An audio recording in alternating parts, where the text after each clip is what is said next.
what do we take instead of an antacid? If you are not on a prescription antacid, and if you're just doing over the counter, here's the deal about stomach acid.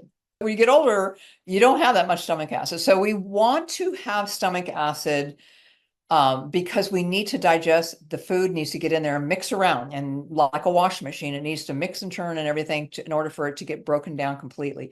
Why we get acid reflux is a lot of reasons, but probably overfilling the stomach, and then it's pushing up against the little valve between the stomach and the esophagus. That can cause it. Just too much sugar. Sugar is really acidic. Too many sodas, too much coffee, stress. All those things can impact your stomach acid and make it too acidic.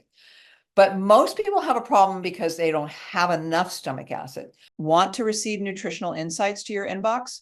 Sign up at divinefarmerhealth.com.